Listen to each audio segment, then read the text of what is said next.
예나 지금이나 가장 강력한 무기가 있습니다. 그것은 바로 말이라고 하죠. 우리는 말로 지식을 전달하고 말로 다른 사람의 생각을 바꿉니다. 또 말을 통해서 권력을 움켜쥐기도 합니다. 말 한마디 때문에 다시 삶을 살아갈 힘을 얻기도 하고, 또 반대로 말 한마디 때문에 살고 싶은 생각이 없어지기도 합니다. 어떤 말은 전쟁을 일으키기도 해요. 2차 세계대전 때 히틀러의 연설은 너무나 유명했죠. 엄청나게 감동적인 연설을 함으로써 온 국민을 단합했고, 또 계속해서 불리한 가운데서도 전쟁을 이끌어 나갈 힘을 얻었다고 합니다. 또 어떤 말은 많은 사람들이 올바른 길을 선택하도록, 그리고 그것을 위해서 싸우도록 격려하는 역할을 합니다. 1963년에 흑인 인권운동으로 유명한 마틴 루터 킹 목사님이 했던 아주 유명한 연설이 있죠. 나는 꿈이 있습니다. 먼 훗날에 우리 백인 아이들과 흑인 아이들이 한 곳에서 함께 뒹굴고 뛰노는 그런 것을 꿈꾼다 라고 했던 아주 유명한 연설이 있습니다. 이 연설은요, 인종차별에 대한 저항운동에 큰 힘이 되었습니다. 또 말은요, 자기 자신을 변화시키기도 합니다. 어떤 심리학자들은 하루를 시작할 때 예정된 하루 일과를 돌아보면서 나 자신을 칭찬하고 격려하고 또 그런 것에서부터 시작하라고 조언을 합니다. 또 어떤 사람들은 위기가 닥쳤을 때 스스로 괜찮다고 되뇌이면서 침착성을 유지하라고 이야기하기도 합니다. 자, 제가 이렇게 말이라는 것에 대해서 장황하게 늘어놓았는데요. 한마디로 말이라는 것은 파워가 있다는 거예요. 힘이 있다는 것입니다. 그리고 실제로 나와 다른 사람과 사회 전체에 엄청난 영향을 미칠 수 있다는 것입니다. 성경도 보면은 결국은 말로 이루어진 책이에요. 하나님은 말씀을 통해서 우리에게 계시하셨고, 말씀을 통해서 우리에게 능력을 보여주셨습니다. 말씀으로 세상을 창조하셨고, 우리에게 나타나셨고, 또 그 말씀을 결국 성취하셨죠. 그리고 이러한 하나님의 형상을 본받은 우리 인간의 가장 큰 특징 역시 이 말이라고 할 수 있습니다. 오늘 본문 앞에 있는 에베소서 5장 1절 말씀을 제가 보겠습니다. 그러므로 사랑을 받는 자녀같이 너희는 하나님을 본받는 자가 되고. 그러니까 우리가 하나님의 사랑을 받은 자로서 하나님을 본받는 자가 되는 특권을 가진다는 것입니다. 이 하나님을 본받는 자로서 하나님의 가장 큰 영역인 이 말이라는 것도 결국은 우리가 이것을 하나님의 형상을 본받은 자로서 누려야 할 특권이라는 것이죠. 그렇기 때문에 우리는 원래 하나님께서 기뻐하시는 말을 해야 옳습니다. 그 중에서도 우리를 사랑하신 하나님의 성품을 본받아서 다른 사람들을 사랑하는 말을 해야 되겠죠. 지금 1절의 말씀처럼 말이에요. 그런데 우리가 알다시피 우리 인간은 모두 타락했습니다. 그래서 우리 안에 있는 하나님의 형상이 완전히 손상이 된 거예요. 그렇기 때문에 하나님의 형상이 우리 안에 손상됨에 따라서 우리의 말 자체도 원래는 어떻습니까? 타락하고 손상된 상태였어요. 하지만 예수님께서 이 땅에 오셔서 우리를 대신해서 죽으시고 구원받은 우리는 이제 하나님의 형상이 우리 안에서 회복이 되는데 우리의 말 역시도 회복될 수 있게 된 것이라는 것입니다. 그러면 이제 우리가 우리의 말을 어떻게 하나님의 형상을 닮은 모습으로 바꿔나갈 수 있는지 먼저 4절 앞부분을 보겠습니다. 누추함과 어리석은 말이나 희롱의 말이 마땅치 아니하니. 다시 읽어볼게요. 누추함과 어리석은 말이나 희롱의 말이 마땅치 아니하다고 이야기합니다. 말이 하나님의 형상으로 회복됨을 우리가 누리고자 할 텐데 이것의 첫 번째 단계는 바로 뭐냐면 누추함, 어리석은 말, 그리고 희롱의 말을 하지 말아야 한다는 거예요. 자, 먼저 누추함이라는 말은요, 더럽고 지저분한 말을 의미합니다. 음담패설이라고 하죠. 우리는 우리 말 속에서 음담패설을 없애야 합니다. 사실 우리의 시각이나 청각을 자극시키는 거에는 음담패설만큼 강력한 게 없어요. 그래서 TV나 우리 유튜브나 여러 매체들은 일부러 수위를 아슬아슬하게 넘나들면서 성적인 농담이나 혹은 자극적인 말들로 우리의 귀에 쏟아내고 있습니다. 그걸 뭐라고 하냐면 솔직함이라고 표현을 하면서 그래요.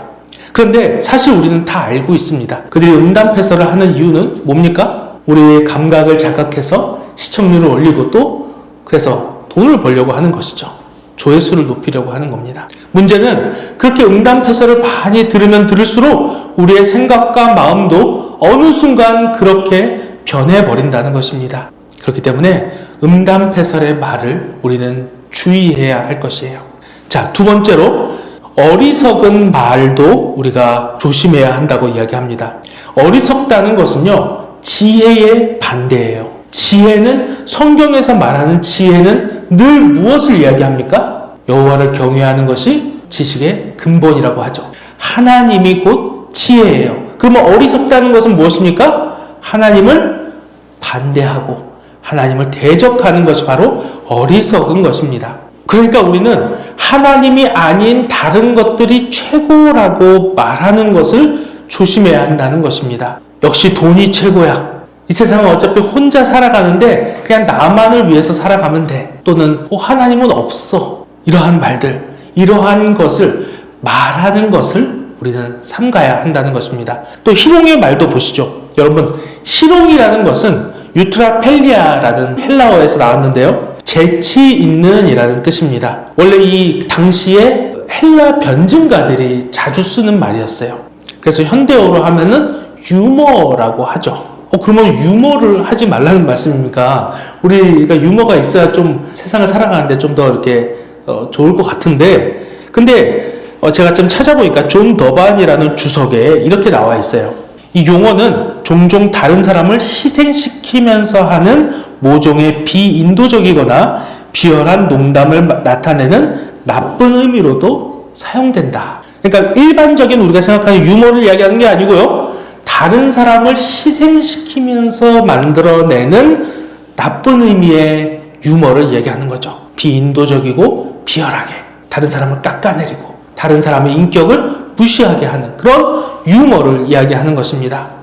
그래서 농담을 하면서 남을 깎아내리고 인격을 무시하는 것을 우리는 조심해야 합니다. 우리는 물론 유머를 사용해서 다른 사람들의 기분을 좋게 하거나 분위기를 좋게 할 수 있습니다. 하지만 이 유머를 사용할 때도 우리는 늘 조심해야 한다는 것입니다.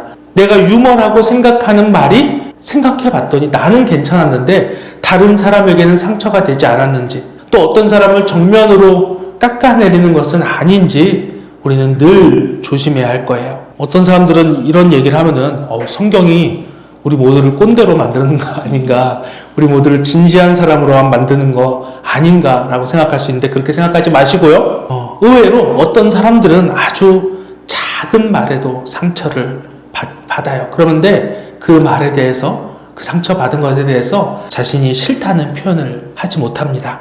그래서 우리는 내가 말을 할 때 누군가가 그것으로 인해 상처받는 것은 아닌지 늘 주의해야 한다는 것입니다. 심지어 유머나 농담 같은 것으로 할 때도 말입니다. 자, 이렇게 우리는 먼저 우리의 말에서 제해야 될 것을 보았습니다. 우리가 지금 뭐 보고 있는지 아시죠? 하나님의 형상, 그 중에서도 말을 통한 하나님의 형상이 회복되기 위한 것을 우리가 이야기했는데요. 우리는 늘 말하는 것에 있어서 조심해야 한다라는 것이 우리 첫 번째였고요.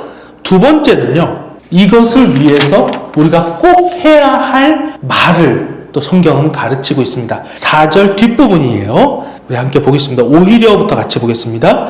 오히려 감사하는 말을 하라. 우리는 우리의 마음속에서 누추한 말, 어리석은 말, 희롱의 말은 제하고요, 우리의 마음속에 어떤 말로 가득 차야 한다는 겁니까? 감사의 말로 가득 차야 한다는 거예요. 감사는요, 모든 성도들의 공통된 특징이 되어야 합니다. 여기서 감사라는 건 당연히 하나님에 대한 감사가 가장 우선이에요. 하나님께서 값없이 주신 구원의 선물에 대한 우리의 적절한 반응입니다. 여러분, 잘 생각해 보세요. 정말 죽을 위기에 처했던 사람이, 그 사람이 기적적으로 살아난다고 생각해 보세요. 그런 사람들 우리 봤죠. 그런 사람들이 대부분 인터뷰하면 뭐라고 이야기합니까? 나한테 두 번째 삶이 생겼어요. 이제는 내가 감사하며 살겠습니다라고 엄청 감격스러워하며 벅차게 그렇게 이야기하는 것들을 많이 보았습니다. 마찬가지예요. 우리 모두가 다 죽음으로 이룰 수밖에 없었던 사람들인데 하나님께서는 영원한 생명을 우리에게 주셨어요. 그리고 만약에 우리가 그 은혜를 진심으로 알고 믿는다면 우리의 삶에 무엇이 넘쳐나겠습니까? 감사가 넘쳐나고, 그렇기 때문에 우리의 입술로는 늘 감사의 고백이 있을 것입니다. 자, 성경은 그것을 뭐라고 얘기합니까? 감사를 말로 표현하라 라고 이야기하는 것입니다. 우리가 우리의 삶의 구체적인 이 하나하나의 일들마다 하나님께 감사하는 말을 해야 할 거예요.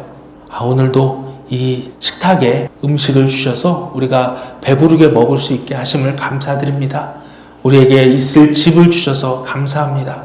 우리가 예배할 수 있는 장소를 주셔서 감사합니다. 그 모든 것에 대해서 내 모든 삶에 허락하신 은혜를 감사의 말로 하나님께 늘 표현해 보시기 바랍니다. 이 글을 쓰는 바울도 보면은 바울에 대해서 우리가 어떻게 알겠습니까? 그가 쓴 편지들을 보면서 알 수 있죠. 신약 성경의 대부분은 이 바울의 편지로 되어 있는데요. 편지들 곳곳에서 하나님께 감사하다는 말을 많이 합니다. 대표적으로 이 앞에 있는 고린도 후서 9장을 제가 가져왔는데요. 여기뿐만이 아니라 늘 나와 있습니다. 9장 8절부터 제가 읽어보겠습니다. 바울이 이렇게 이야기하네요. 하나님이 능히 모든 은혜를 너희에게 넘치게 하시나니 이는 너희로 모든 일에 항상 모든 것이 넉넉하여 모든 착한 일을 넘치게 하게 하려 하심이라. 기록된 바 그가 흩어 가난한 자들에게 주었으니 그의 의가 영원토록 있느니라 함과 같으니라. 심는 자에게 씨와 먹을 양식을 주시는 이가 너희 심을 것을 주사 풍성하게 하시고 너희 의의 열매를 더하게 하시리니 11절입니다. 너희가 모든 일에 넉넉하여 너그럽게 연보를 함은 그들이 우리로 말미암아 하나님께 감사하게 하려 하는 것이니라. 12절입니다. 이 봉사의 직무가 성도들의 부족한 것을 보충할 뿐만 아니라 사람들이 하나님께 드리는 많은 감사로 말미암아 넘쳤느니라. 조금 넘어가고요. 마지막 15절입니다. 말할 수 없는 그의 은사로 말미암아 하나님께 감사하노라. 지금 바울이 뭘 얘기하냐면요. 너희가 비록 가진 것이 많지 않지만 더 어려운 사람들에게 구제를 해라. 연보를 해라. 왜 그러냐면 그들로 하여금 감사가 넘쳐나게 하기 위함이다. 그런데 우리 역시 뭐라는 거예요? 늘 믿는 자로서 감사가 넘쳐나고, 그래서 그들이나 우리나 모두가 감사가 넘쳐나야 하는 것, 이것이 바로 성도로서의 모습이라는 것을 이야기하는 것이죠. 여러분, 하나님의 은혜를 진짜로 믿는 사람들은요, 그 입에서 수시로 감사가 터져 나올 수밖에 없습니다. 여러분의 삶에 대한 만족도는 어떻습니까? 내가 왜 이렇게 사는지, 왜 내게 맨날 이런 시련을 주시는지, 혹은 조금 더 나은 삶으로 살 수 있었는데 이렇게 생각하면서 하나님께 원망과 불평을 그런 마음을 갖고 살고 계시지는 않는지 우리 돌이켜 보시기 바랍니다. 하나님은 우리를 죽음에서 구원하셨습니다. 뿐만 아니라 방금 읽은 이 고린도 후서의 말씀처럼 그분은 우리가 살아가는 매 순간마다 우리의 삶을 책임져 주시고요, 우리의 먹을 양식 또한 책임져 주십니다. 또 거기서 그치지 않고 우리에게 날마다 의의 열매를 풍성하게 해주십니다. 우리의 삶을 되돌아보시기 바랍니다. 그리고 내게 육적인 풍요와 또 영적인 풍요를 주신 하나님 앞에 늘 감사의 말을 주님 앞에 드리고 그 말들이 우리 안에 솟아나기를 축복합니다. 자, 이제 마지막입니다. 우리의 말이 하나님의 형상을 본받는 것이 되기 위해서는요, 말을 하는 것과 마찬가지로 말을 듣는 것 또한 굉장히 중요합니다. 이것을 저는 분별력 있게 듣는 것이라고 이야기하겠습니다. 오늘 본문 5장 6절 말씀을 같이 보겠습니다. 다 같이 볼까요? 5장 6절 말씀 같이 보겠습니다. 시작. 누구든지 헛된 말로 너희를 속이지 못하게 하라. 이로 말미암아 하나님의 진노가 불순종의 아들들에게 임하나니. 물론 여기서의 이 헛된 말이라는 것은 이단의 말, 진리에서 벗어나는 말을 이야기하는 것이고요. 자, 그것뿐만이 아니죠. 오늘날을 살아가고 있는 우리 주변에는 늘 헛된 말들, 가짜 말들이 우리 주위를 맴돌고 있습니다. 그냥 뉴스만 봐도요, 하루 건너 하루마다 사기 사건이 많이 발생하는 것을 볼 수 있어요. 왜 이렇게 사람들은 다른 사람을 속이고 그런 사기 사건들이 많이 일어나나, 여러분 생각을 해보면 바로 말이라는 것에 권력이 있고 이것을 통해서 남으로부터 이득을 취하려고자 하는 사람들이 정말 많기 때문입니다. 그리고 이러한 일들이 난무하는 세상에서 우리는 다른 사람들이 하는 말들을 잘 듣고 분별할 수 있어야 합니다. 예전에는 이단의 가르침이 우리 그리스도인들에게서 가장 위협적인 부분이었고 우리가 가장 신경 써서 분별해야 될 부분이었어요. 그런데 이제는 이단뿐만이 아니에요. 더 많은 것들이 있습니다. 이제 우리는 수많은 말들을 접하고 있어요. 유튜브나 여러 매체들이나 사람들의 말을 들을 수 있는 기회가 그 어느 시대 때보다 가장 많이 있다는 것입니다. 그런데 그 중에는 좋은 정보와 지식도 있지만 우리를 혼란스럽게 하는 소위 말해서 가짜 정보들 혹은 우리를 성경의 진리에서 떨어뜨려 놓고자 하는 그런 말들이 많이 있습니다. 6절 말씀처럼 헛된 말로 우리를 속이는 것들이 정말 많다는 것입니다. 얼마 전에 한 청년인지 청소년인지 잘 모르겠어요. 근데 그 사람이 유튜브를 통해서 분노의 말을 했다고 했죠. 제가 말씀드린 것 같은데요. 예전에는 교회만 다니면 구원의 문제는 다 해결된다고 난 분명히 그렇게 들었는데 아니 내가 어저께 설교 말씀을 들었더니 교회만 다닌다고 해서 또 다 구원받는 것은 아니래. 막 이러면서 다 사기꾼들 아니야? 교회건 목사건? 그러면서 분노의 말들을 하는 이제 그 유튜버를 봤는데요. 이런 말들을 들으면 어떻게 생각이 드십니까? 정말 교회가 나쁘구나 이런 생각이 드나요? 근데 그러면 안 돼요. 분명히 그 사람의 심정도 우리가 이해를 하겠지만은 분별하는 귀를 가져야 되는 거예요. 아닌데 성경에서는 우리가 분명히 교회만 다니면 만사 오케이다라고 말한 적이 없어요. 무엇으로 인해서 우리가 구원을 받는다고 이야기합니까? 예수 그리스도가 우리를 위해서 하신 일 때문에 그것을 우리가 믿기 때문에 구원을 받는다라고 성경이 늘 이야기하고 있고 모든 교회와 모든 이 목사님들은 다 그렇게 이야기를 하고 있습니다. 그리고 교회를 다닌다는 것은 교회는요 그렇게 믿는 사람들의 모임이 바로 교회이고 이곳에서 이 교회를 통해 하나님의 가시적인 교회를 누리는 것을 이야기하는 것입니다. 자, 어쨌든 그렇기 때문에 분별하는 귀는 늘 말씀과 기도로 무장되어 있어야 생기는 것이에요. 아무것도 내가 성경에 대해서 모르는데 그런 말을 들었다고 생각해 보세요. 정말 교회가 예전에 그랬고 교회를 나가서는 안 되겠네 이런 생각이 우리 안에 들지 않겠습니까? 우리는 정확한 말씀의 진리를 그래서 공부하고 배우고 읽고 또 암송하는 것입니다. 하나님께서 무슨 말씀을 하시는지 늘 성경을 읽으시기 바랍니다. 그리고 그분의 뜻과 이 진리를 보고 믿으시기 바랍니다. 그러한 가운데서 우리는 세상의 많은 외침 속에서도 헛된 것과 진실된 것을 구분할 수 있습니다. 무엇을 기준으로? 이 성경 말씀을 기준으로 해서 말입니다. 자, 말씀을 정리하겠습니다.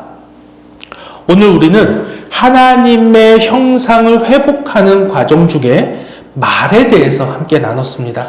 음담패설을 멀리해야 되고요. 하나님을 떠나게 하거나 나를 중심으로 두는 말들을 피해야 합니다. 마찬가지로 다른 사람들을 깎아내리거나 그들의 인격을 훼손하는 말 역시 우리는 조심해야 합니다. 우리는 단순하게 그냥 나 말 하나 정도야 그냥 가볍게 던질 수 있지 그건 시간이 지나면 없어지는 거 아니야? 라고 생각할 수 있지만 그 말에는 큰 힘과 권력이 있다는 것을 기억하시기 바랍니다. 대신에 우리는 어떤 말을 해야 한다고요? 감사하는 말을 해야 합니다. 나에게 영생을 허락하신 하나님, 그리고 지금의 이 인생을 허락하신 하나님, 그리고 하나님께서 누리게 하신 그 모든 것들을 감사하며 늘 입술로 그 감사를 고백하는 삶을 살아가시기 바랍니다. 마지막으로 우리는 말을 듣는 것 또한 조심해야 한다고 했습니다. 많은 부질없는 말들에 현혹되지 마시기 바랍니다. 늘 말씀과 기도로 무장되어 있고 훈련되어 있어야 합니다. 분별할 수 있는 능력을 기르시기 바랍니다. 하나님이 기뻐하시는 말을 하며 또 유익한 말과 무익한 말을 잘 분별함으로써 하나님의 형상을 본받는 일에 한 걸음 한 걸음 나아가는 저와 여러분이 되시기를 주님의 이름으로 축복합니다.